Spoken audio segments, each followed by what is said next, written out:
Good afternoon, everyone. Welcome. Thank you all so much for joining us. I'm Josh Schimmels, publisher and CEO of the Los Angeles Business Journal. And I'll tell you, I'm excited to be here for our first event of the year, which is 2024 Economic Trends.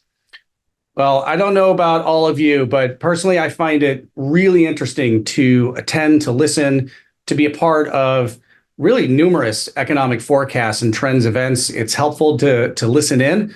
I found a lot of the conversations are consistent and some vary quite a bit depending on what industry you're speaking to, what region you're hearing from. But ultimately, the more information that we have, the better off we are to make decisions for our businesses. Over the next 90 minutes or so, our panel of regional experts are going to be sharing insights on the most visible headlines in the economy that we're hearing about.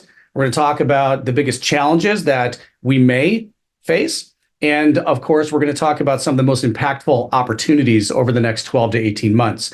We've got two fantastic panels lined up for you today, each going to be about 40 minutes long. And we're going to cover a lot of topics, as you can see on your screen.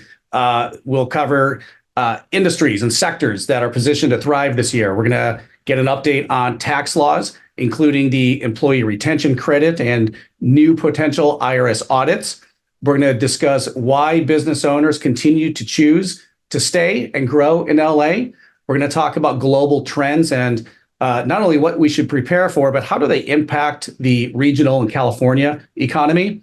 We'll talk a little bit about state of the office market. We read a lot about this in the Business Journal. There's a lot of change constantly happening here. Very curious to hear about that. We're going to talk about interest rates. We're going to talk about how leaders in general can approach the market. And then what does our real estate, our commercial real estate market look like for the next 12 months?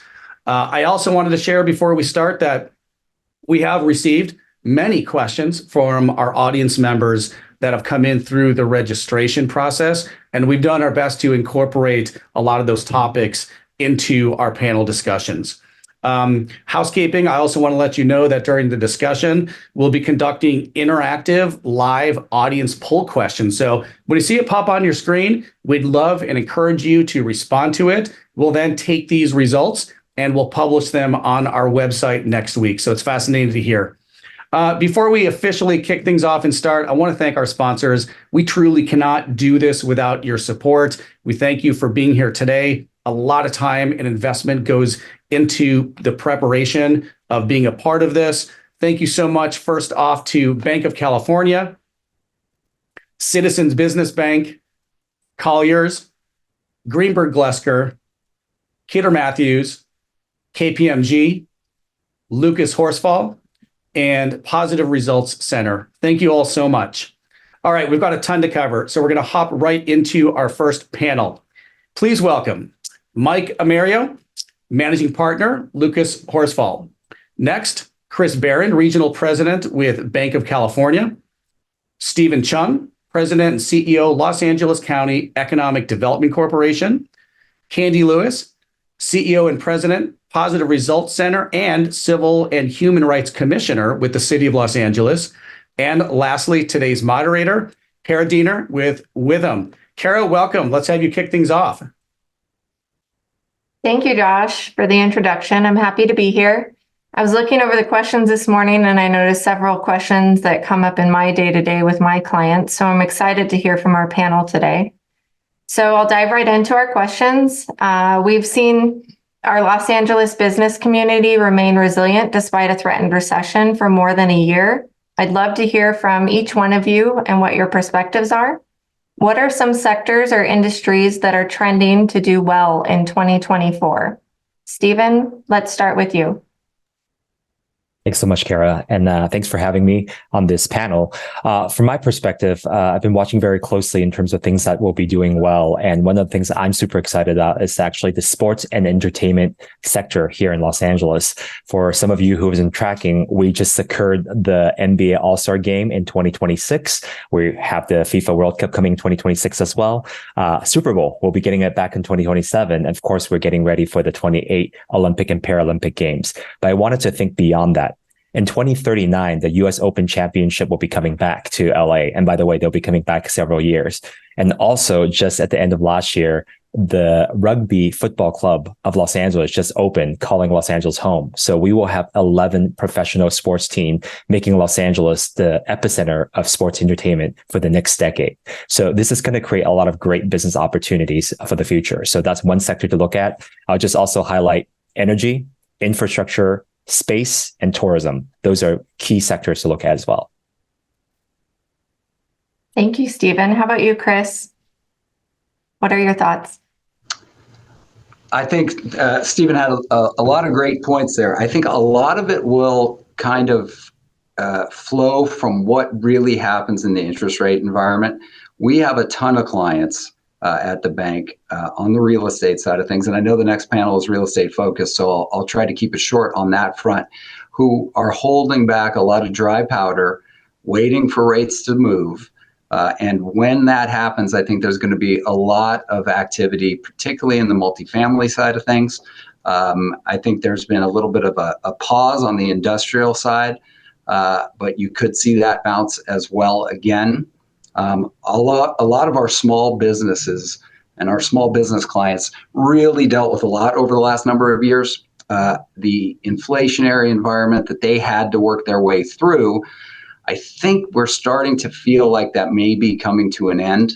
Not, slowing. We've seen the Fed kind of equivocate back and forth on where exactly they're going to be.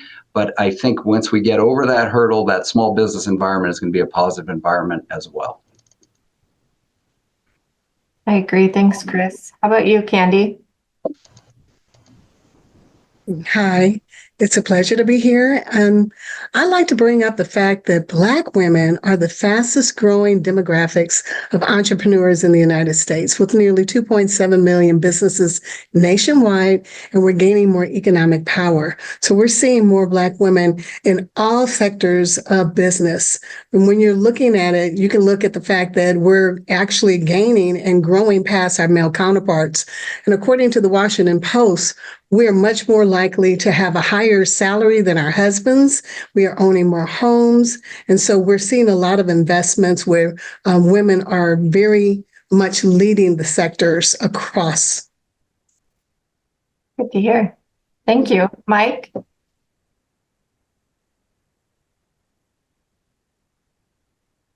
Hi. I think there's three sectors on my mind that are going to kind of happen this coming year. Information technology, I think, will continue to be a big area. I think anybody that works or supports hybrid and electric vehicles will continue to prosper and be busy. Then I think the third area, kind of touching on what was said first about all the events happening, whether that's the Olympics, the Super Bowl, and such, and that's going to be in the construction area. I think we're going to see the drywall people, the landscapers, rebar, the big commercial contractors are going to be, I think, interest rates might slow it, put some pause, but I think the backlog is there and they're going to be pretty busy. Thanks, Mike. Chris, this next one's for you. You have relationships with a lot of entrepreneurs and business owners. What is their outlook on the economy and what are their greatest challenges? It's a great question. I think that it goes back to what I said before. We've got kind of two categories of clients. Clients who think interest rates are going down and clients who don't think interest rates are going down, right? And the ones who are optimistic on the rate front are optimistic about the economy as a whole. They're looking for near-term opportunities. The others are worried or planning for higher for longer rates. And I think they are a little more sensitive to being more conservative. I think, as I mentioned, the inflationary challenges people have adjusted to as best they can. One of the things that we're seeing, and we were just talking about it on a call with a client this morning, is being able to find labor, right? It's a weird market where keeping high quality skilled employees, it has been a challenge for a lot of our customers. And I think that's something that they're kind of focused on going forward into 2024 and beyond. Thanks, Chris. I know we see that in our industry also with the retention of the people. Mike, our congressional tax leaders recently agreed to a tax package on January 16th that includes several new tax provisions. Can you please tell us about the big impacts to businesses? Yeah. Well, interestingly, the package passed the House this morning. We're not as confident on how it'll flow through the Senate, but we do think it'll pass the Senate in some form. There's kind of three big areas that'll impact business. The first one is going to be the bonus depreciation is starting to sunset over a period of time over the next 2 or 3 years. And part of this package would be a bonus depreciation will continue at 100%, at least through the December of 25 year. So that was the big one. And then the second one, which is just as big for business owners, has to do with R&D. Last couple of years ago, there was a major change in how R&D expenditures are to be deducted, and basically where you used to be able to deduct as you paid them an R&D expense, it was changed to where those expenditures had to be amortized over a 5-year period, which had a pretty significant impact on business and expenses and related taxes. Well, this law will go back to the old way, and it'll allow for immediate R&D expenditures through at least December of 25.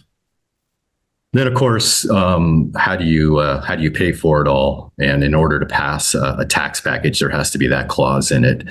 So what they said was that they will no longer take claims related to ERC, Employee Retention Credit, and that is actually January 31st. So as of yesterday. Thanks, Mike. Candy, you are in the nonprofit space.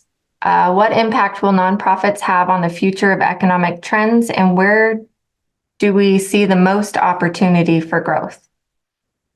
The most opportunity for growth is partnering with your culturally specific Black and Brown nonprofits, because we invest in the people, and we also are investing in our partnership with our corporate partners. So when our corporate partners work with us, they're also working with the community, and we are committed to providing not only living wages, but training to people you were just talking about a moment ago. Not being able to keep people in the marketplace. When you partner with a nonprofit, you are partnering with the community, and we're going to help make sure that the employees are trained. And we need you to also invest in providing living wages. So that's important to keeping an employee. But also we have to invest in their health equity, making sure that they're healthy and they're strong, and that we're developing programs. So for instance, some of the programs that we do in our community, we are investing in STEM and STEAM, and we're working with corporate partners who are also helping us to invest in STEM and STEAM. So we're training young people in middle school and high school so that when they come out, they're able to get a job. We're also working with transitional age youth that are between 18 to 29 and giving them the skills and the tools that they may or may not have had before.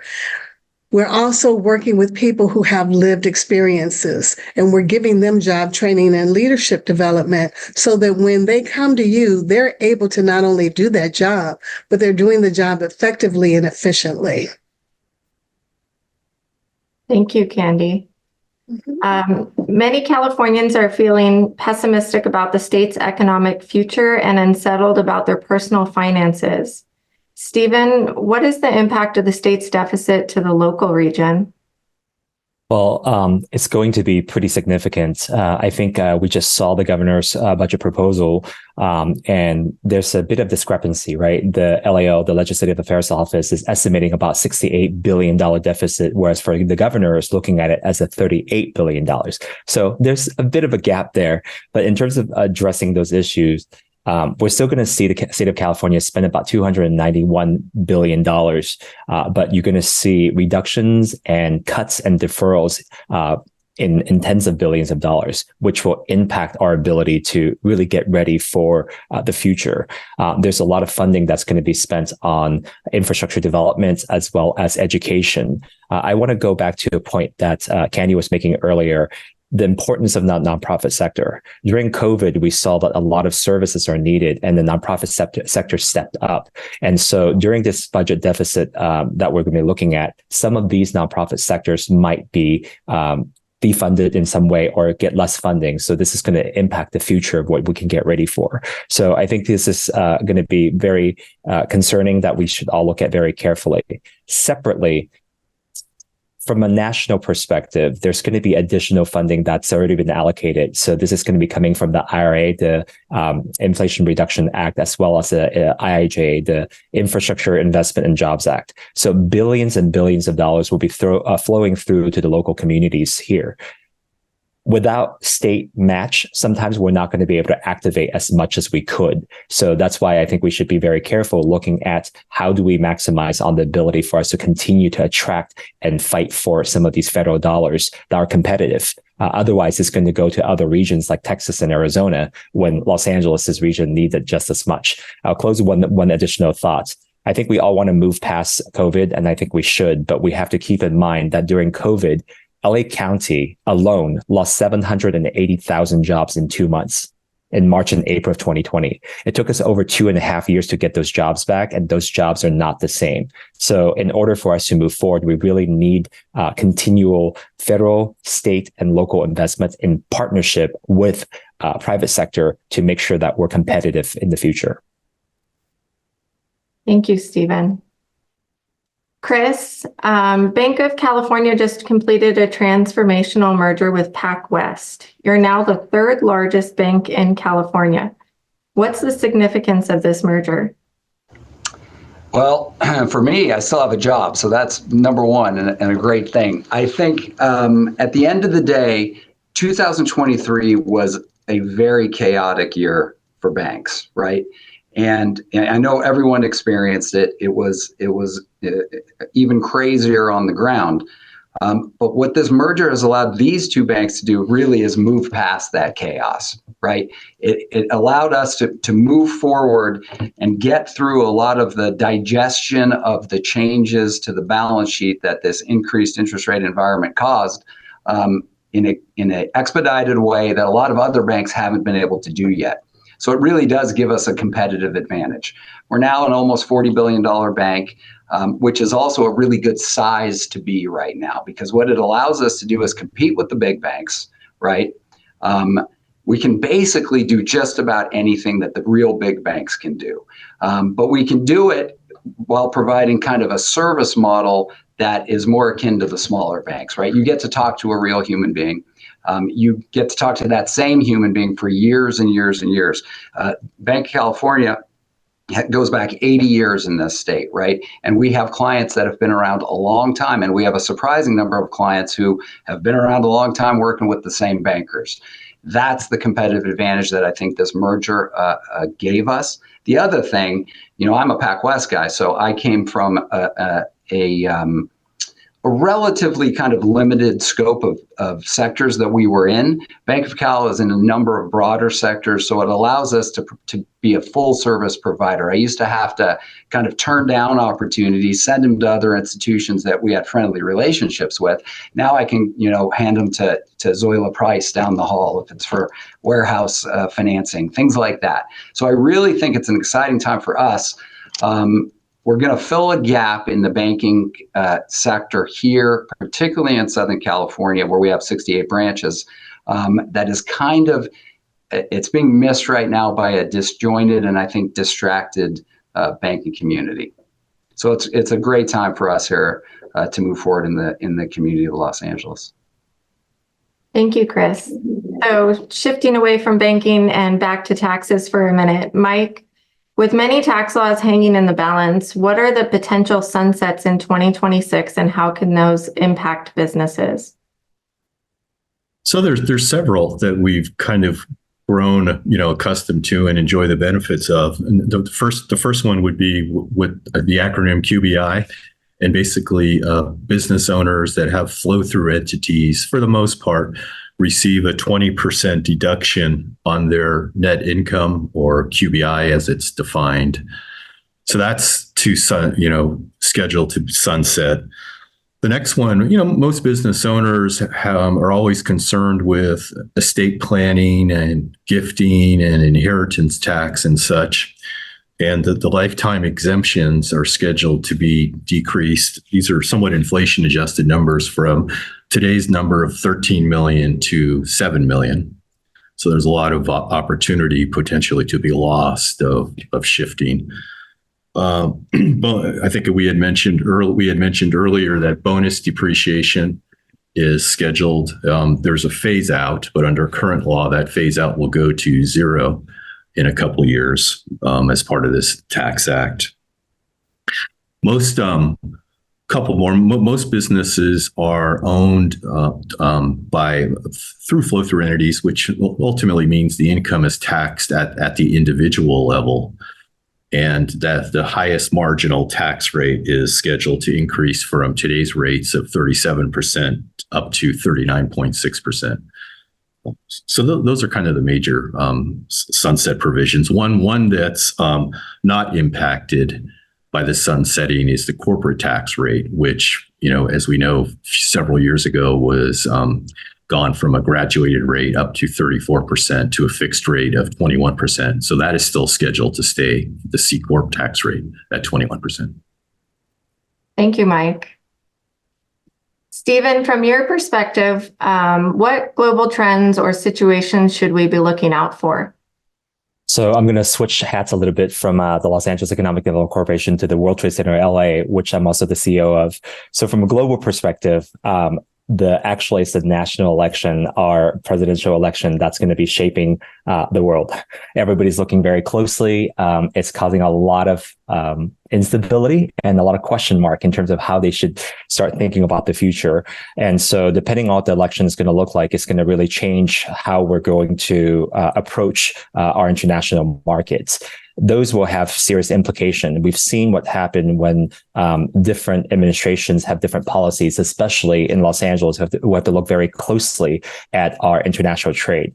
I think everybody now knows the Port of Los Angeles, Port of Long Beach as the number one and number two container ports in North America, and LAX being the busiest origin destination airport in the United States, combined together control basically the trade with the rest of the world really here. So our customs district is about $460 billion in two-way trade on any given year. And our major trading partners are usually in Asia, especially with China. The tension with China has not eased, and depending on the presidential election, it's going to possibly improve or make it even more intense. So as we're looking at supply chain issue that has not really been resolved, we're now looking at other issues depending on the sector you're looking at. The energy sector, as we're talking about before, is going to be a key player here. Everybody's looking into transitioning into green energy, which means that battery storage has to be a component here. And so rare minerals that will go into batteries will really shape the future of what this economy is going to look like. Los Angeles will be in the center of all those decisions. So whatever happened with the presidential election will really change the international trade, which will then impact our energy and infrastructure sector. Thank you, Stephen. Candy, your work provides so much opportunity within our community. Why is it critical to involve Black women in the conversation of economics and finances to bridge the disparity gaps? Well, that's an excellent question. So first, let me say this, that we should be looking at all women, especially women of color. But when we look at Black women, the California Black Women's Collective, in partnership with the Black media and the California Black Women's Organizing for Political Action, released a report in 2022 called The State of Black Women in California. And it states that we are the fifth largest Black population in the nation with 2.1 million people. However, based on the 2020 census, that's only 5.7% of the overall state population. But Black females in California represent 51% of the Black population, and 80% of Black households in the state of California have Black women that are breadwinners, and over 70% are headed by single Black women. So when you're looking at Black women, we are not only starting businesses and owning homes and owning just about everything. We are here and we are investing, we are operating businesses, and we are spending money. So every single sector of work is going to have there's going to be a touch of a Black woman, whether we are owning that businesses or we are spending our money in that business. So it's important that you recognize the power of the Black dollar and the Black woman spending that dollar. And how can you make the investment in us to help you continue to grow the economy, especially when we look at Black women are having to self-fund their businesses. We're also looking at the fact that most investment companies don't want to operate or work with women, and that's across the sector, white women, brown women, all women of different ethnicities. So when you're looking at a Black woman, you can remember that we're going to invest, we're going to spend our money, we're going to operate our businesses, and we're going to bring in money. So it's important to keep in mind the value of a Black woman. Thank you, Candy. Chris, earlier you spoke about what you were hearing from business owners and entrepreneurs, but what about Banc of California? What's their outlook on the economy as we move forward into 2024? It's really not that different, Kara, from kind of a lot of our customers. It's cautious optimism, I think, is the best way to phrase it. If you go back, I don't even know, a year or so ago, the polls of economists came back 100% likelihood of recession, right? It just didn't happen. The economy over the last year and a half, and really since COVID, to be perfectly honest. I know we hate bringing up COVID over and over again, but it's been like Jason in the Friday the 13th movies, right? It has been unkillable.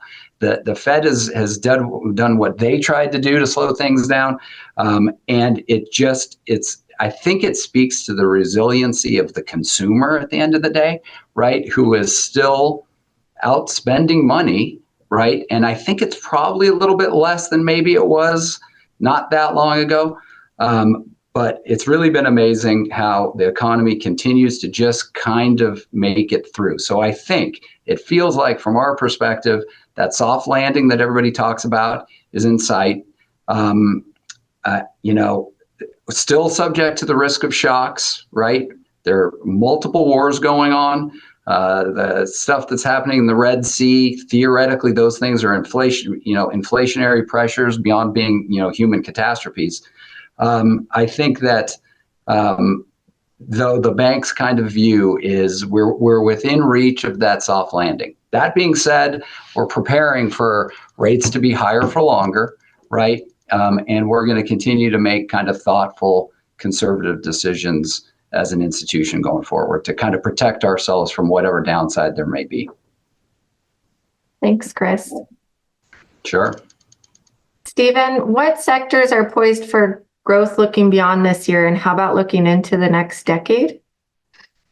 Tourism is coming back. I'm excited for that. It's been a while. So I think we're starting to see some recovery. This is before the international flights have fully returned. So as I was mentioning before, with all these amazing activities are going to be happening in Los Angeles, we're going to continue to attract a lot more tourists, which is going to be fantastic for us. Another thing to look at is, as we're getting ready for a lot of the environmental regulations that's been set by the state of California and throughout the entire state on local municipalities, we're going to have to basically keep up with those requirements. So that means a lot of spending will be done to make sure our infrastructure is ready for that. So from a clean energy perspective, from the infrastructure perspective, you're going to see a growth in that sector. I want to point out specifically that California just received last year a $1.2 billion allocation from the Department of Energy for the Hydrogen Hub grant. A big portion of that will be coming to the Port of Los Angeles, Port of Long Beach, and the Los Angeles region. When that's established, the world's going to be looking towards us in terms of how we're going to be able to do this. So we can export that kind of technology and those kind of businesses. Another thing to kind of point out as well is space. I think we've seen now the billionaires going to space to explore, and now that's been proven. You're going to see a lot more activities. And given our sector here that's been really growing that kind of technology, Los Angeles will benefit. And you see a lot of other companies already looking at expanding in this region, including Rocket Labs over in Long Beach. Last one is ocean economy. I think we sometimes forget to take advantage of the blue economy that's located right on the ocean. But whether it's aquaculture, whether it's underwater robotics, a lot of investments can be made there, and we can definitely utilize that kind of asset that we have right on our coast to make sure that our companies are able to grow and then later on export those products and technologies internationally as well. Thank you, Stephen. Mike, you provide advisory services to privately held companies and individuals in a wide variety of industries. What challenges might businesses see in 2024 when it comes to tax planning, and how can they be prepared? I think the big thing is to recognize what's happening in a couple of years in terms of sunsetting, and how can you take advantage of some of those opportunities today? And some of it is a little bit of repetitive, but we know that you still get a 20% QBI deduction in the 24 and 25 year tax years, and it's pretty substantial. So to the extent that you have the ability to, you're in the right industry where you can control some of your income and maybe accelerate income into those years, to take advantage of that availability deduction, I think makes a lot of sense. Similar to that, we also know that the highest marginal tax rate is scheduled to go up to almost 40%. So again, to the extent that you have some abilities to in the right industry to accelerate income to years where there's a lower tax rate, that would certainly make some sense. A couple other things we always talk about, and that's to make sure you're taking advantage of R&D credits. That's a dollar for dollar tax savings. We always tell people to consider investing in energy efficient equipment or energy efficient structural improvements to their buildings to take advantage of those rather substantial credits. And of course, you never want to miss the opportunity for making sure you're, as a business owner or even employees, the 401k plans or IRAs. The 401k plan is going to be in excess, if you're 50 years or older, up to $30,000 this coming year. So those are pretty good opportunities to think about. Yes, absolutely. Candy, it's no secret that AI is on the rise. How will the growth of artificial intelligence impact communities of color? Well, businesses are building new forms of technology daily, but it's decreasing opportunities in resource-poor communities. And when I say resource-poor, especially after COVID, a lot of businesses left the community and they drove businesses elsewhere. And so Black and Brown communities really need that infrastructure built back in, because right now with artificial intelligence and the algorithmic risk assessment tools, we're seeing that people aren't getting jobs. They're not qualifying for loans. And this is all based on AI, on who they select should be chosen. So we have to put the investment back in the community and provide training and resources as well as internet services. During COVID, people didn't realize, and it's still going on right now, that there are certain communities that only one computer or one cell phone can operate in a home. And so if we're going to have AI come in and determine what's going to happen, we also have to train the community to understand what AI is. We're looking at nonprofits using AIs to help write grants. We're looking at businesses determining who's going to get a job, who's going to get a loan, who's going to have an opportunity. And so it can decrease it. But on the other side, we have culturally specific nonprofits that are training people to use different programs and services so that they're able to operate some of these programs. The only problem is with AI, it's going to reduce a lot of employment across the board. I believe Chris said earlier, he's happy that he still has a job. But there's going to be a lot of people that lose their jobs. And I'm not just talking about Black and Brown. all across the board, people are going to lose their jobs because of AI. We're seeing it right now. If you go into restaurants, they don't have servers anymore. They have a computer system that says, check yourself in. And so let's look at how can we not only continue to grow the economy and grow businesses, but how can we help people keep jobs? Because we should really be focused on people and community. And that's how we continue to grow this world. Thank you, Candy. So we hear about crime and homelessness increasing in Los Angeles. Chris, what do you think keeps businesses here in LA? Well, it's a really a good question. By the way, I agree with everything that Candy just said about needing to figure out ways to keep people employed and keep people working. I think that's something that the community really needs to focus on as AI grows. As to the question, real quickly on the homelessness issue, we are an affordable housing lender. We finance affordable housing in the city of Los Angeles right now. And, we're working on hundreds of units. I just wanted to say the mayor's office has been great in her administration and her teams in kind of streamlining the processes that need to get streamlined to get those projects done. It's a drop in the bucket, obviously, because you got to build so many units. I think it's one of the challenges of being in a place where the weather is so good, other than today, and the cost of housing is so expensive, right? It's kind of a worst case scenario for challenging people of limited means who need to find some place to live. So I think there's a lot of work to be done on that front, for sure. But what keeps businesses here, I think, we have an office downtown in at 7th and Wilshire and the big new Wilshire Grand development there that I guess isn't new anymore. It's the Wilshire Grand Hotel to me, having worked downtown for 25 years. But if you go up to the top of that building, you can go outside at whatever that restaurant is up there and look around. And on a clear Santa Ana type wind day, you can see 8, 9, 10 million people, right? That's what keeps businesses here. And that's probably cheating because I don't think you can really see the valley, but it's there, right? That's why businesses are never leaving in the big picture. That's why financial institutions are always going to be here to support those communities, to support this geography, this business community. California is the 5th biggest economy in the world, soon to be the 4th. We're going to pass Germany. I have real stats here. The LA County has the biggest real GDP of any county in the United States and any county in the history of the United States, right? So it's about the market. We're Central and Southern California focused as an institution, but we've also got Silicon Valley, right? California, and that bleeds into Silicon Beach down here and all of the tech businesses that are down here. We're in the venture banking business, so we see this a lot. Nowhere else on earth creates more wealth than the state of California. So I know that we read about people leaving and we read about, some of those trends. A lot of people come back to. I think, this is always going to be one of the most important markets in the world and in America. And for us, we're the Bank of California, so it's in our name. We're not going anywhere for sure. Thank you, Chris.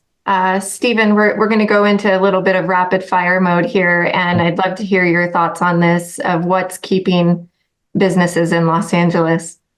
I agree with Chris in a lot of what he said, right? One of the things I will say is that Angelenos, we sometimes like to complain when the weather is under 65 degrees, we're freezing, right? But the thing is, sometimes that catches on, and that's what we don't tell the good story about LA. And Chris just named a lot of it. One of the things in my job is to make sure that we keep companies in LA and to attract new companies coming to Los Angeles. One of the things I tell folks is that when they compare us with Texas or Arizona, I always say cheaper is cheaper. Cheaper is not better. And there's a reason why the companies are located here. As you're looking at your expansion, I want to go back to Chris's point of the population that's here. LA County has 10 million people, but the greater Los Angeles region is the market that people are trying to reach. Ventura, San Bernardino, Riverside, Orange County, Los Angeles. The greater Los Angeles region is now 18.7 million people, or 18.7 million consumers. That's a big population for them to reach in this one market. With the Port of LA, Port of Long Beach, as just mentioned, with the airport that's here and the airports that are around this region. Plus, I think a lot of people forget that we have one of the most robust rail system in the nation.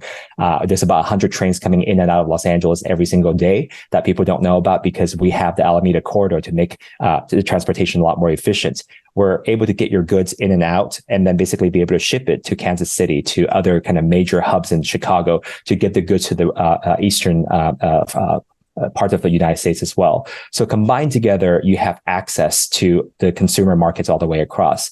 And the population is also very diverse. LA County alone, we have 140 nationalities represented with over 224 languages that we speak right here. So that diversity is attracting a lot of folks, including international governments. I don't know whether you know this, but Los Angeles is home to the world's third largest consular corps. Outside of New York and Hong Kong, Los Angeles has about 100 of these governmental partners located right here. So when you reach Los Angeles, you actually reach the world.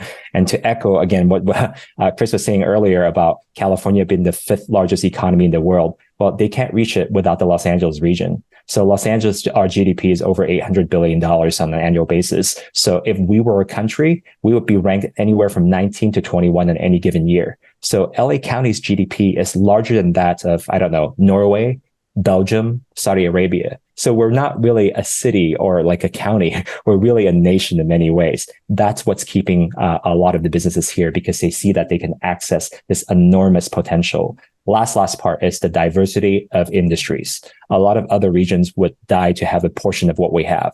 Aerospace, biosciences. I'm not even talking about entertainment here. That's what people know us for. But there's so many other sectors that's keeping the businesses alive here, and that's why a lot of companies choose to stay in Los Angeles. I just hope that all the audience members will continue to tell the positive stories about Los Angeles as well, so that the world knows how great we are. Thank you, Stephen. So we have 2 questions left, and in sake of time for our allocation of time for our first panel, I'm going to go through these pretty quickly. Mike, another topic of many business leaders' minds is the employee retention credit and the potential for IRS audits. What's the latest update there? Just quickly, it's going to get, it's a big thing with the IRS. So big that as part of the proposed House bill today that passed, there's a clause in there that extends the statute of limitation on ERC claims to 6 years, which, currently the IRS for most claims only has a 3-year statute, and California has a 4-year statute. So that in itself tells you they're taking it seriously. And, they're going to approach it 3 ways. They're going to be doing thousands upon thousands of audits. They're going what they're calling a criminal investigation, and that would be targeting the promoters that were selling some of these ERC to people, and they would be targeted for criminal prosecution. And I'm sorry, civil. And then the criminal problem is going to be against those that have filed fraudulent claims. Thanks, Mike. All right, we're down to our final question for the first panel, and I'd like to address this to the entire group. In sake of time, if we could keep it to one sentence here. For Los Angeles specifically, on a scale of 1 to 10, with 10 being the highest, how optimistic are you about the city's economy in 2024? Candy, I'd love to hear from you first. One sentence is not going to make it. So we're already facing out of control rents, housing prices that are out of control, rising homelessness and loss of employment. And so when we look at the outcome for communities of color, it's bleaker than the rest of the Los Angeles. However, we believe that economic can turn if we are investing in the people, if we are investing in people of color, if we're investing in nonprofit organizations. I like to know each one of my team members that are on here, the co-panelists, and everyone else that's listening, when have you invested in a nonprofit? And I'm not talking $5,000, and I'm not talking about 1 year. You should go out and meet with the people and talk to them. You should invest large amounts of money over a period of years so that we can change our infrastructure, so we can change our communities, and we can be resilient. We have amazing people, and it's not the people, it's the opportunities that we are not afforded. So invest in the people, invest in nonprofits, and you will see a really big difference in how people show up because we want to participate. We just need to have an equal playing field. Thank you, Candy. How about you, Chris?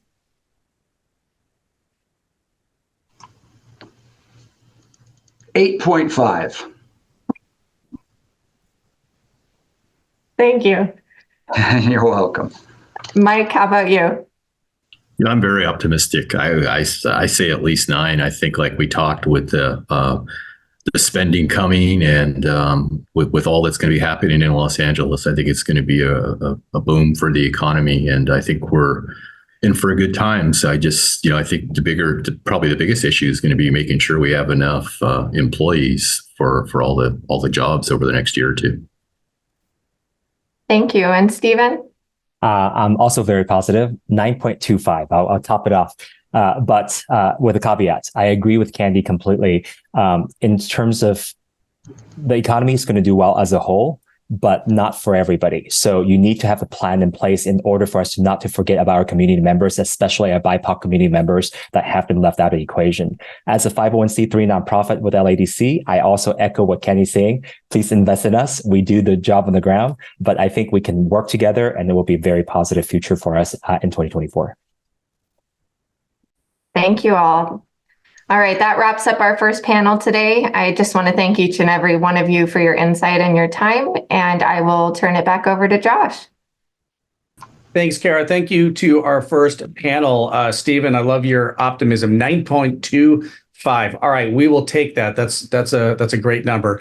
Thank you again. Virtual round of applause for our first panel. Kara, Mike, Chris, Candy, and Stephen, really appreciate your insights. Okay, next up, we've got our real estate outlook. And I can tell you, I am very excited to hear from this group as well. I think it's going to be a fascinating and an important conversation.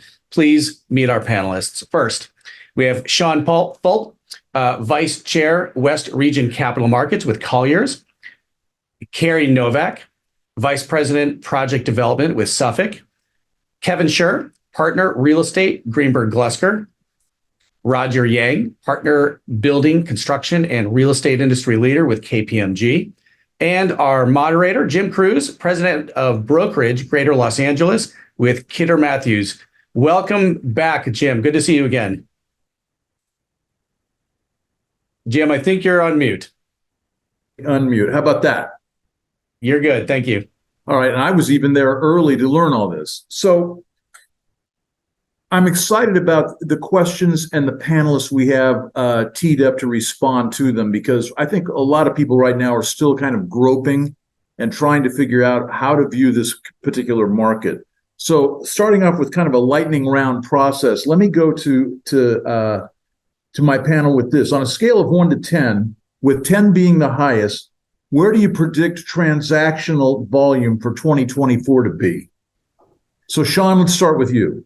Well, I'm going to set the bar fairly low and let everybody kind of, work off of my base at 4 to 5, I think is that transaction level. On a scale of 10? Yeah. Wow. Okay. Carrie. Jim, I was just going to say that I thought we were missing Sean's video. He's back. Thank you. The real estate panel has to have all the technological difficulties. It wouldn't be right if we didn't. Yeah. Josh, go take a break. Okay, Carrie, same question. Transactional volume. I'm not much more optimistic for 2024 in terms of transactions. I think there's a lot of optimism brewing in general in the economy. So I'll give it a 5 to 6 for 2024 in terms of things moving forward. All right, good. Carrie, thank you very much. Kevin.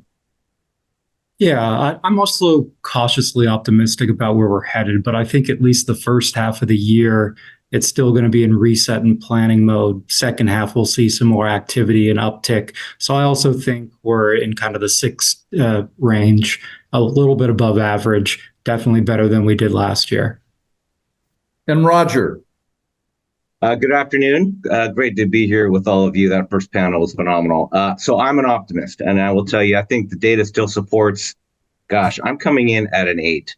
And I'll tell you, if it weren't for the geopolitical environment and the election year, I might even go higher. but that's a Q4 8. Before, it might have been a Q2, Q3 8, but I'm thinking Q4 8. Great, Roger. I like your answer. I think from now on, I'm going to direct every question just to you. The rest of you guys can take the day off. All right. So in the current market, Sean, let's see if you can kind of come back from the low bar that you set. More often than not, companies are choosing to vacate or downsize their office lease agreements. And that has to do with a lot of things, and we can go and talk about that a little later.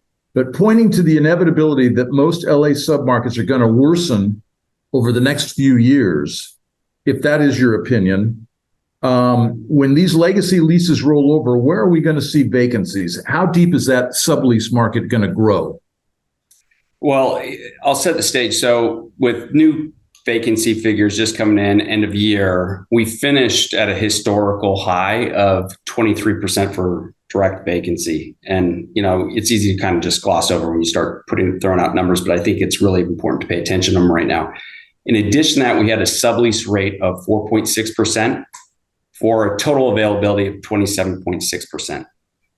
Even Century City, though, which has been talked about as like the top submarket in Los Angeles and one of the best in the country, slipped a bit last quarter. Their vacancy went from 13 to 14.8%. So that's a 15% increase in just one quarter. So, we're dealing with big issues, and really no market is really immune right now. But vacancy is not a recent issue. It's been on a tear since the pandemic. We've had 15 million square feet of negative absorption in Los Angeles since the pandemic. As a comparison, we had 10 million during the great financial crisis.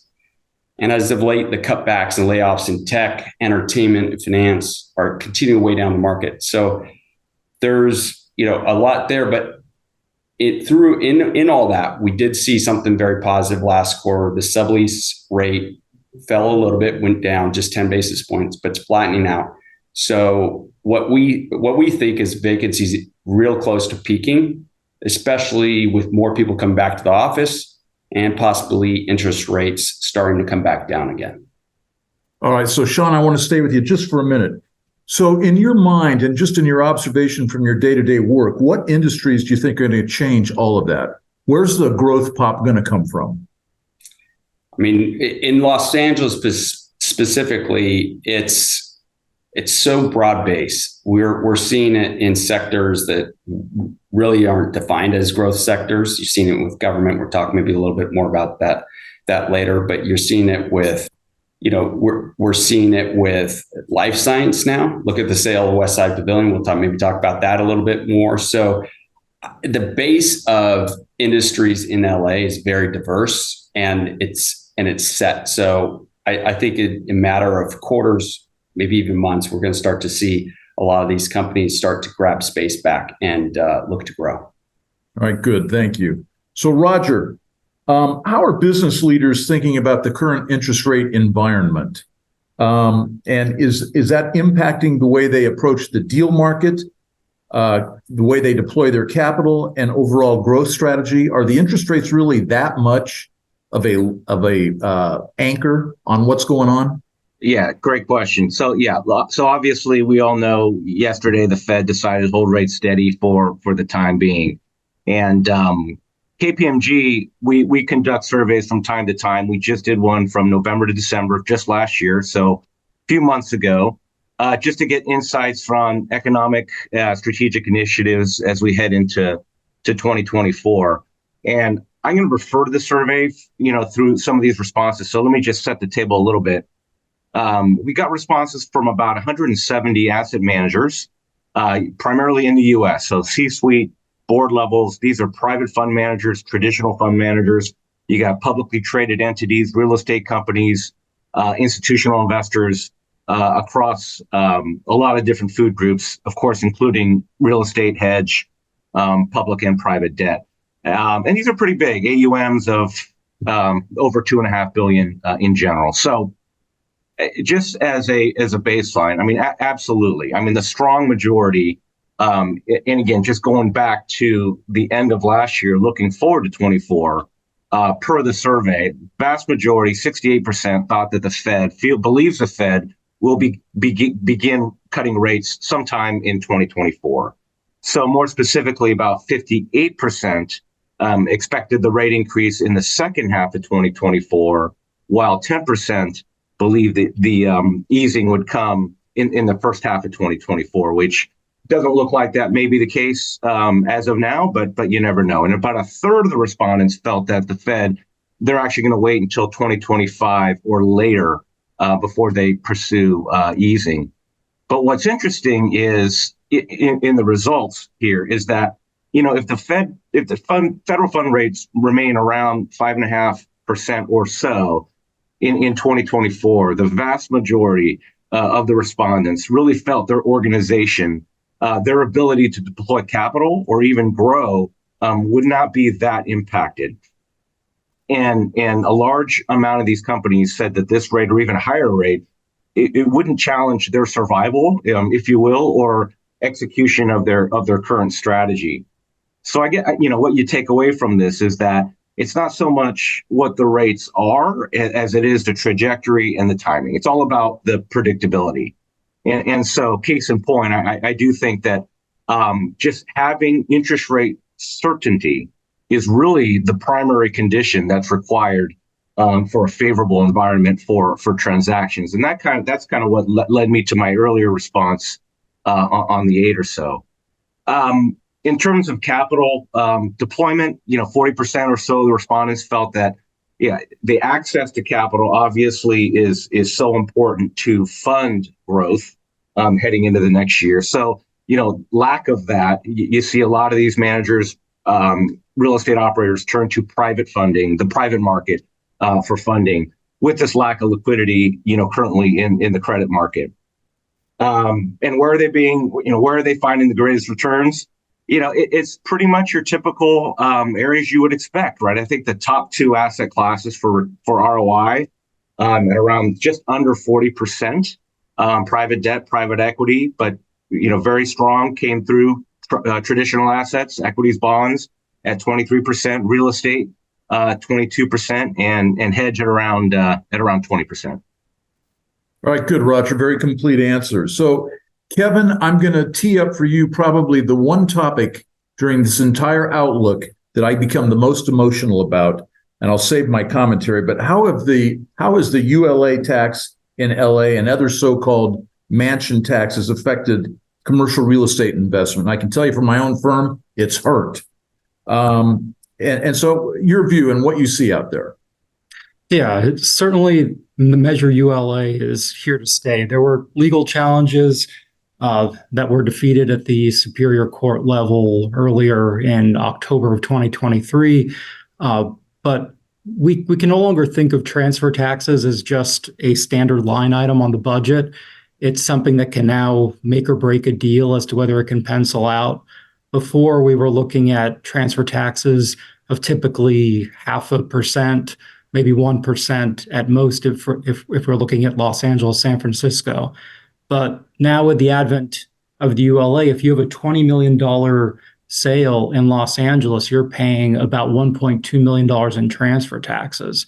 And so that's an extremely significant number, and it makes you reevaluate whether or not deals can go forward. We saw, particularly right before the enactment of the ULA, before it went into effect on April 2023, there was a flurry of activity. People were selling property in Los Angeles. They wanted to get in before the additional transfer taxes came into play.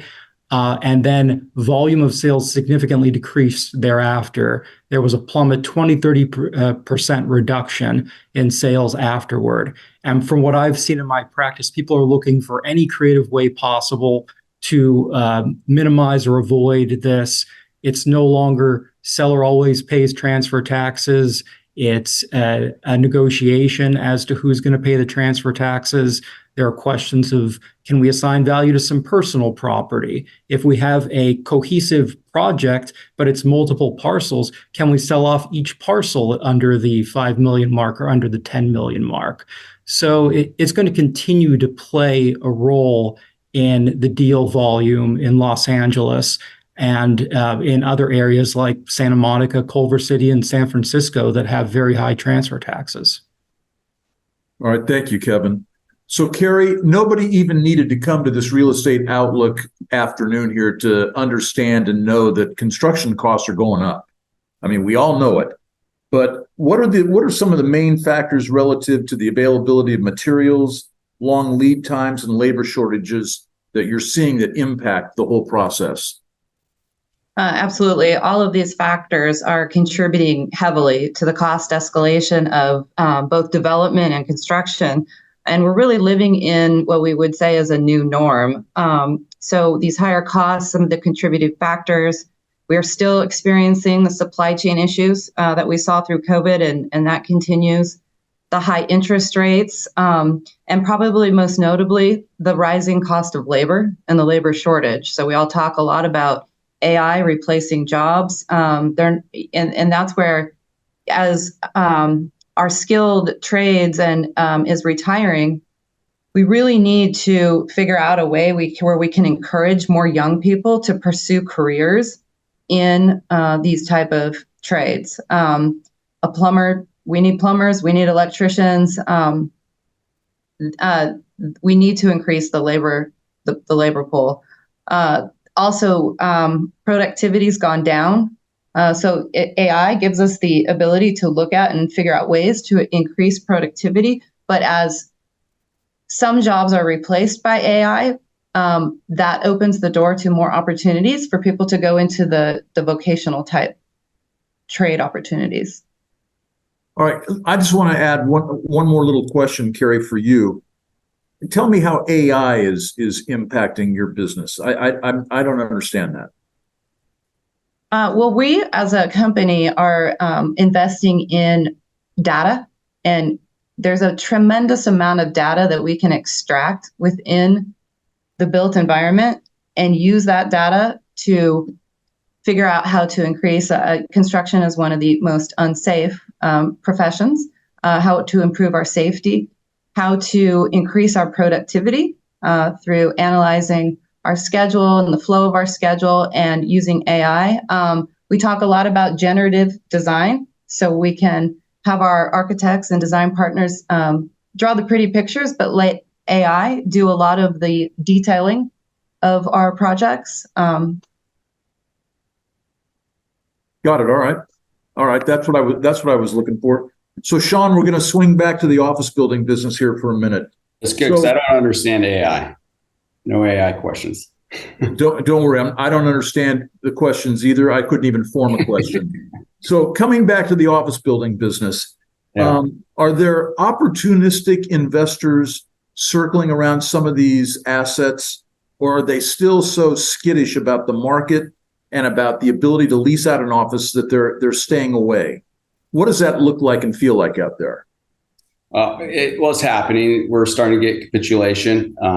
We represented the buyer on Aon Center end of last year in downtown LA, which was one of the largest office trades of the year, but also happened to be a short sale, so distressed sale. But that type of transaction is what we're going to see more of in 2024, is the short sale, distressed transaction. Lenders are preferring to work through their borrowers to clear product they don't want on their balance sheet. But in time, we will also start to see receivership sales, loan sales, or non-performing loan sales, and then eventually more REO sales. So it's coming. It's going to build up. The issue right now that we have is a lot of properties have broken capital stacks. So we have owners that are not wanting to put fresh capital into these properties because they feel like their basis is significantly higher than today's value. And for the most part, lenders haven't agreed to modify in earnest any of those loans, and don't want to really step in and take control of those impaired properties. So we get to this paralysis state, and it's not unnormal. I mean, it's fairly normal. It happens every cycle, but that's kind of where we're at right now. All right. So I want to go back to one thing you mentioned, Sean. So what does it look like, or what does it sound like when a lender goes back and approaches a defaulting borrower? What are some of the remedies that get put on the table for these defaulting borrowers to try to fix? Well, it's all governed by the loan documents, but it's, well, the remedies are, foreclosure. They can stipulate to a receiver, or they can actually have a cooperative borrower agreement where the lender basically comes in and controls the decisions of that asset. And that's kind of what's happening now, because a lot of the lenders don't have more of the balance sheet lenders don't have the staff to really take in all these assets at this point. And they've got really strong borrower relationships. So those relationships with their borrower does matter, and they are working with them in a constructive way. Thank you. Good. So, Kevin, swinging over to you, staying on the same topic, distressed office assets. What legal considerations should businesses be aware of when negotiating or navigating a lease document or a sublease negotiation? Yeah, well, I can tell you certainly in 2023, I did more office subleases than new leases. And there were certainly are opportunities that remain for subleasing. The key considerations here for companies looking to sublease or lease office space in a down-performing market is due diligence. Know who your landlord is, know who your sub-landlord is. So if it's the landlord, look on title. Is there a notice of default on their loan? Are they in financial distress? Same with your sub-landlord. Another key consideration now more than ever is get your non-disturbance subordination agreement, also known as SNDA. Make sure that if that loan were to be foreclosed, the lender is going to recognize your tenancy. On the sublease aspect, you should also get recognition from the master landlord to the extent you can. That's always a thorny question, and it depends on leverage in the negotiation.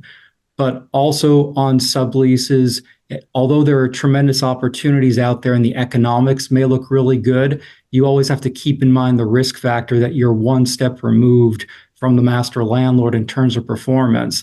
If that master landlord isn't taking care of the building because they're in financial distress, your sub-landlord is generally not obligated to do anything but send a notice to the master landlord, and you don't want to be stuck in that situation.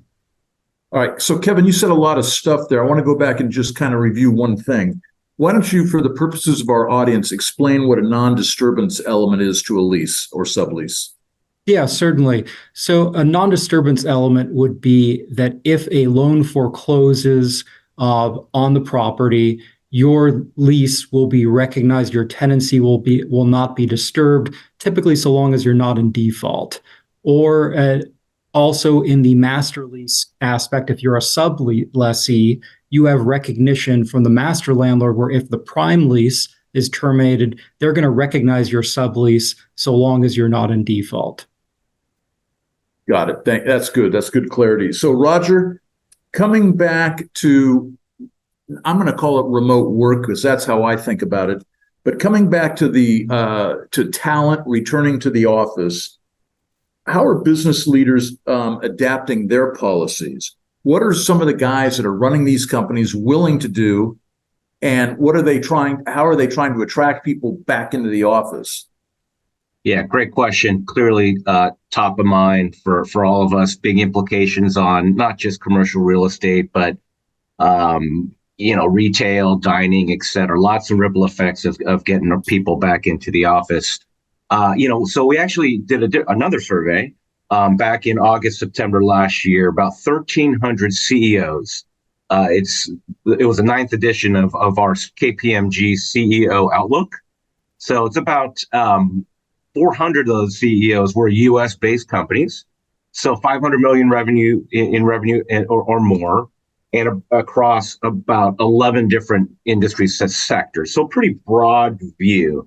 But here's the headline. I think the headline is that U.S. CEOs definitely envision a future with more workers coming into the office, and the data in the surveys reflect that. And the leaders are willing to reward those who do come back into the office. And no doubt, not surprising, you heard it in the earlier panel as well. Talent is one of the biggest challenges of all organizations, attracting, retaining top talent.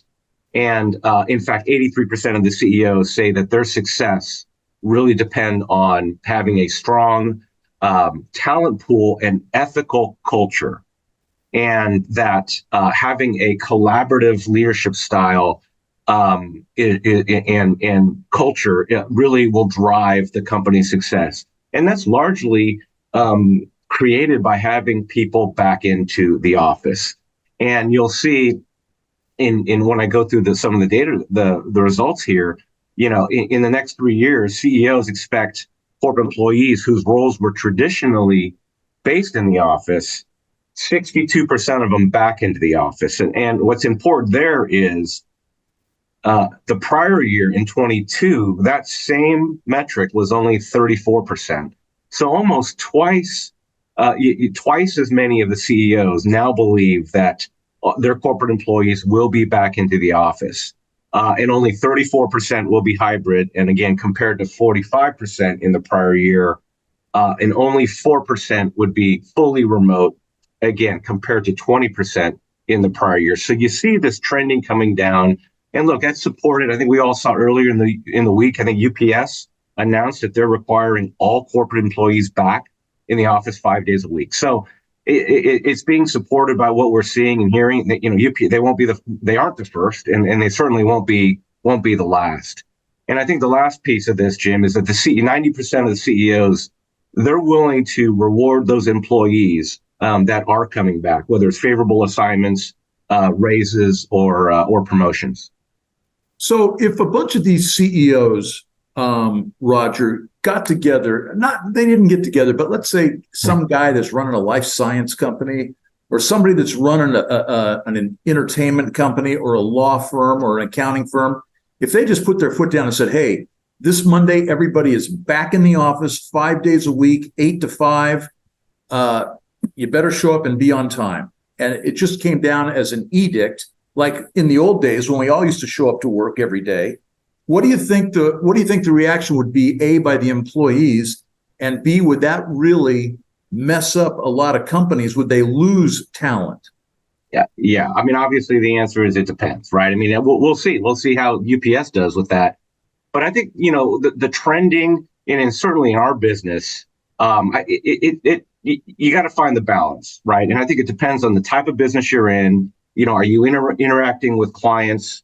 How often that is, and each respective company's culture. But I do think, with the labor pool, transitioning from where it was a few years ago, where turnover in general was so high. Look, the war for talent will always be there, but it does seem like it's become a little bit tighter. So it'll be interesting to see, because I think, Jim, we're going to see more companies do this. I think more companies are going to do exactly what you just said.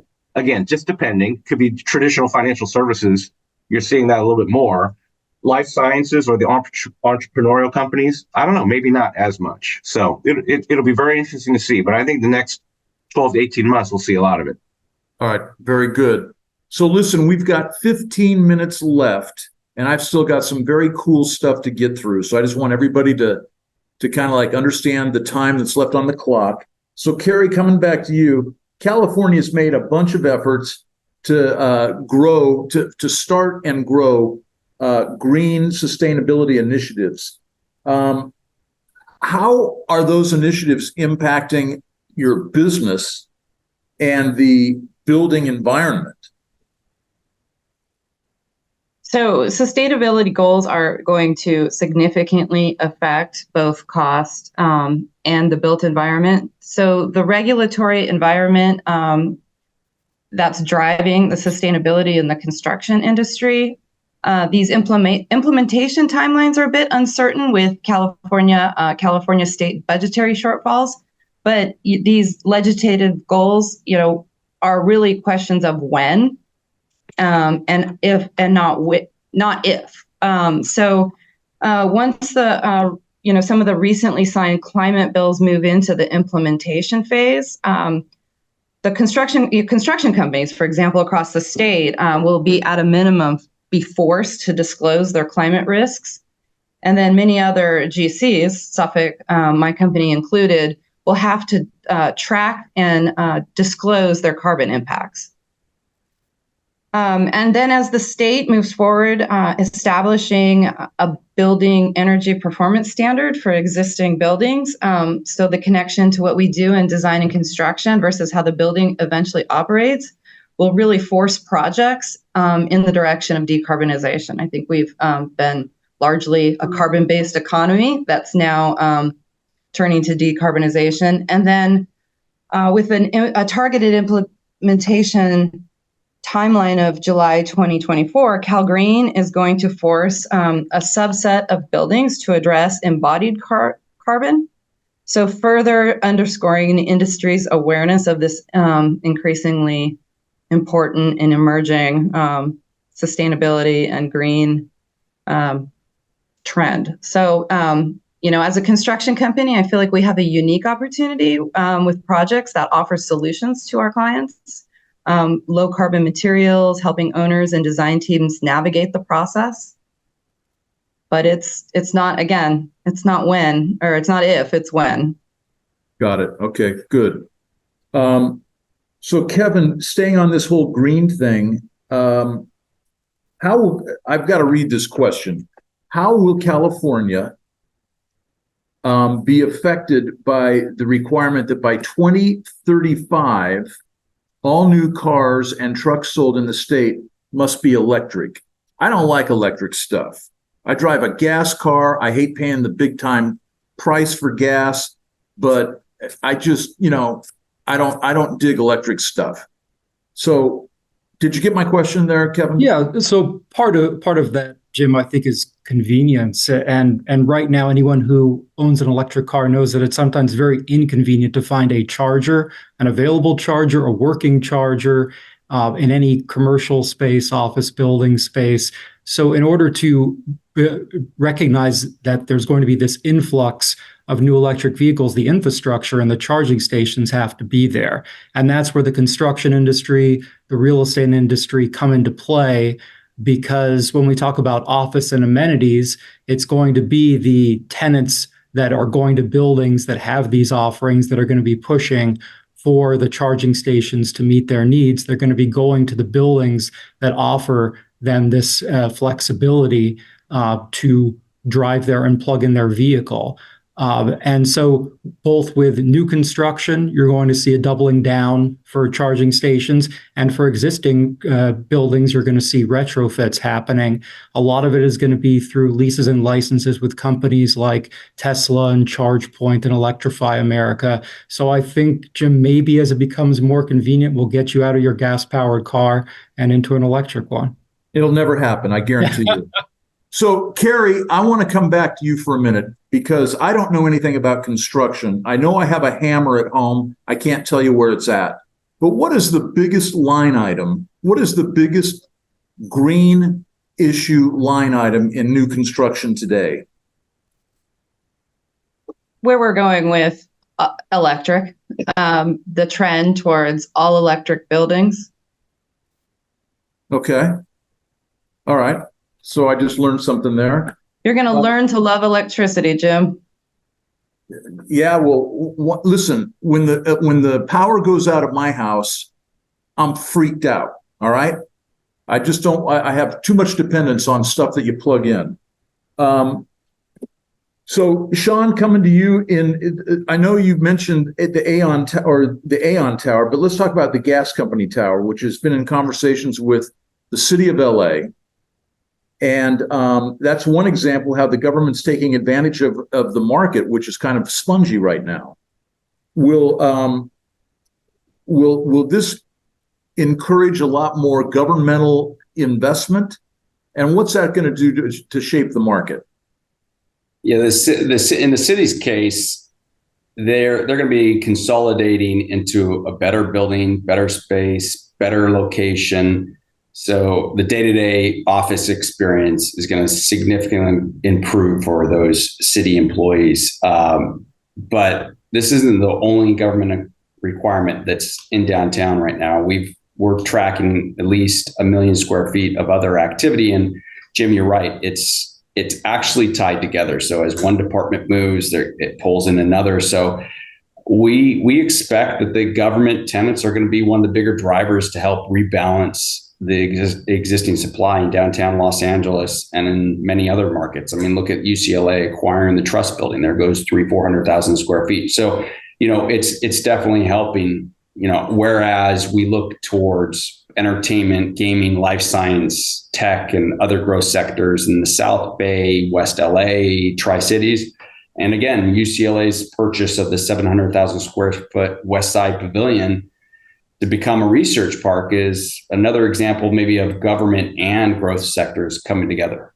Okay, so Sean, I drive by that old West Side Pavilion and that UCLA life science investment that they made there. And it looks to me like there's a bunch of residential construction tagged onto the back of it. Am I right or wrong there? What is that? That's next door. That's GPI's project, West End project. So they are. What is that? I think they're building 200 or 300 units in the back of the 200,000 to 300,000 square feet of office they have. Got it. Okay. Is that low income stuff? No. I'm sure there's an affordable component to it, but no, I think most of it's market rate. All right. Good. Thank you for explaining my neighborhood to me. No worries. So, Roger, I drive a gas car too, Jim. So see, I was electric. Yeah. I'm worried about all the charging stations and the infrastructure. Every one of our viewers, I would bet 90% of them feel like I do. So, Roger, how are business leaders thinking today about technology like general AI? I mean, is that intimidating to people? How do they tuck that into their business plan? So what do you dislike more, electric or AI? I hate them both. Well, it's definitely the topic du jour, right? I mean, we talked about it earlier in the panel. I think Carrie mentioned it a little bit, and you mentioned your disdain for it as well. Look, it's out there for sure, right? Top of mind. Again, I'll refer to some of the survey results just to what our leaders in our businesses are saying and hearing, and a couple key stats. I know we're hurting on time here, so I'll hit them quickly, but. 3 out of 10, and this is on the asset management survey, by the end of 2024, 3 out of 10 of the respondents predicted that AI will be able to execute somewhere between 5 to 20% of all the daily tasks that their teams currently perform. Now, 5 to 20 is a pretty wide range, but I mean, that can absolutely impact jobs, which can impact office space and commercial, et cetera. And that was, again, discussed earlier in the panel. So, the concern and the fear that AI can have impact on jobs, I think is very real. However, when you drill down a little, of the same respondents, you only have 1 in 5 that actually feel sufficiently knowledgeable about the use of Gen AI. Just showing that there's such a wide gap, Jim, you kind of alluded to, between knowing it's there and just how to handle it, how to navigate it.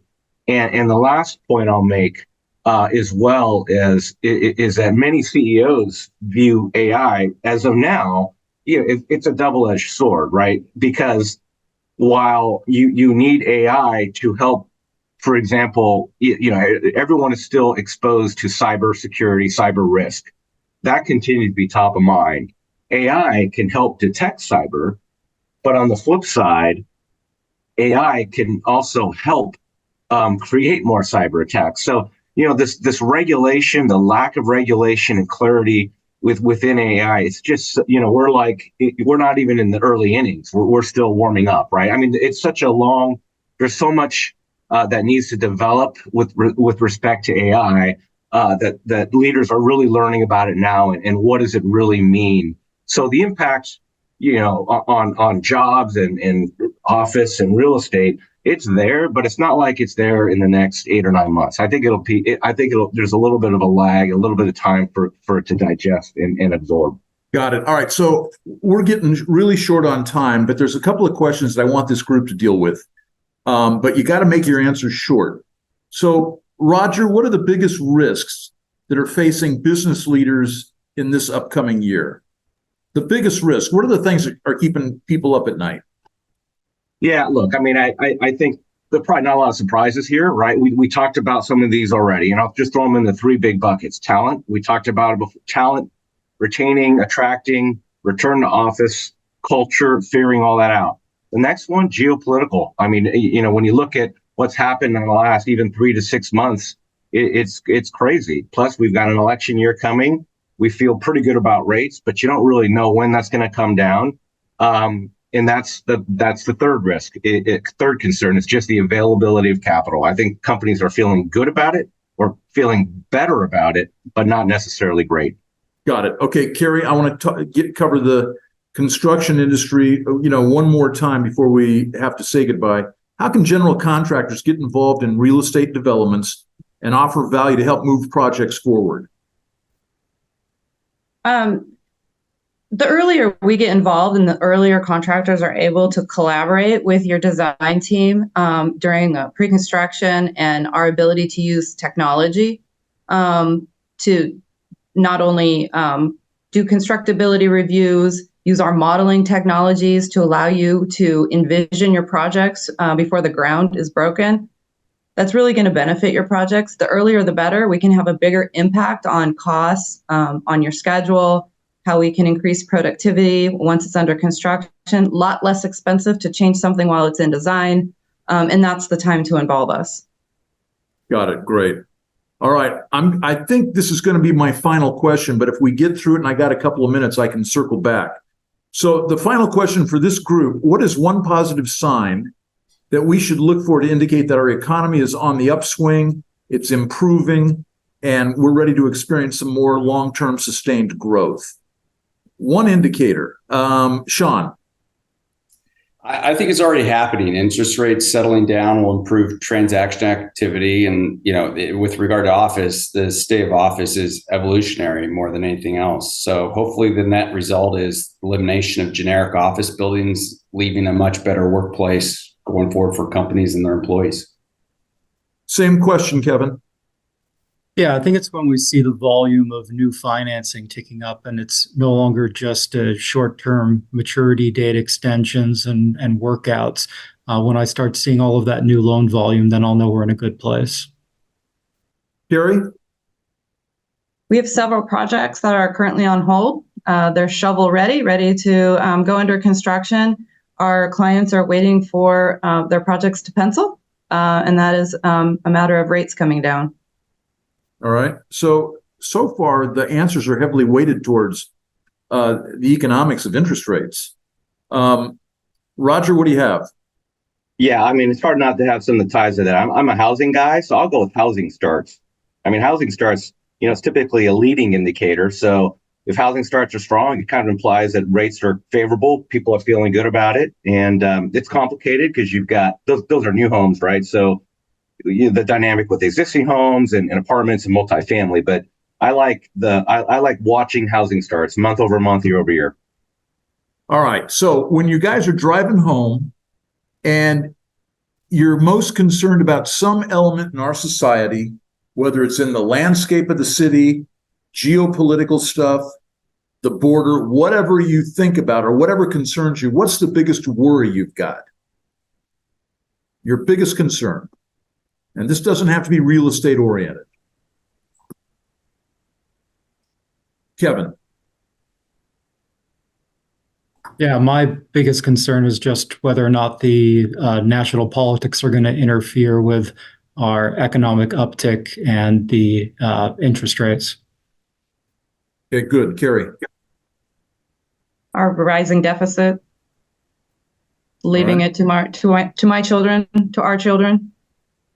Okay, good. Sean? I would say probably just lifestyle stuff, crime, safe environments, cleanliness, basic things. All right, good. And let's see, who did I leave out? It was me. I like Kevin's answer, and he took it. And I was going to say what Sean said, and then he took it. So I'm a downtown LA guy, so I want to bring back downtown LA, bring it back from where it was pre-pandemic. Get it safe, get companies back in here, get it kick in and have fun. All right, good. Hey, listen, thank you all. I'm actually kind of like fatigued listening to you all now. I'm ready to say goodbye. Josh, I think that's all we've got. Yes, thank you so much. How about just let's do another virtual round of applause for both panels. Our second panel here, Jim, Sean, Carrie, Kevin, Roger, thank you so much. A lot of really interesting information. I want to remind all of our viewers out there that you can read more about these topics in Monday's edition of the Business Journal. There's also going to be a recorded version of this that's available on our website in case you know somebody who you think would value from the information. And, on the topic of real estate, for those of you who really want to know what has been happening, on February 28th, we host our annual Commercial Real Estate Awards. I recommend you take a look at it. Come out, join us. It is the who's who of our commercial real estate community here in Southern California. We honor and recognize the biggest, the most impactful, and the most impressive new projects. And we review, announce, and unveil the biggest deals of the year. So join us on February 28th. You can go to our website, labusinessjournal.com, for more information. Thank you all so much for being a part of this today, and we'll look forward to seeing you next time. Until then, have a good one.